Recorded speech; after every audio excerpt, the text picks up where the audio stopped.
Guys, welcome back to my channel. আগের ভিডিওতে আমি শিখিয়েছিলাম হোয়াট দিয়ে কীভাবে কোশ্চেন করবে। আজ আমি শেখাবো হোয়াই দিয়ে কীভাবে কোশ্চেন করবে। চলো তাড়াতাড়ি শিখে নাও। হোয়াই মানে কেন। তো আমরা যদি কেন দিয়ে কোনো প্রশ্ন কাউকে জিজ্ঞাসা করি তখন কি বলি? তুমি কেন হাসছো, তুমি কেন কাঁদছো, তুমি কেন দুঃখিত। তো সেইগুলোই যদি আমরা সহজভাবে ইংলিশে বলি তখন কি হবে? হোয়াই আর ইউ ইটিং, তুমি খাচ্ছ কেন? হোয়াই আর ইউ স্লিপিং, তুমি ঘুমাচ্ছ কেন? হোয়াই আর ইউ লাফিং, তুমি হাসছো কেন? হোয়াই আর ইউ অ্যাংরি, তুমি রেগে আছো কেন?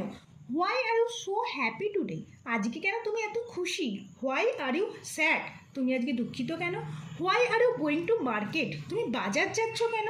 Why are you hurry up, কেন তাড়াতাড়ি করছো তুমি? Why are you so weak, তুমি আজ দুর্বল কেন? Why are you so selfish, তুমি এত স্বার্থপর কেন? আজকের ভিডিও এই পর্যন্ত।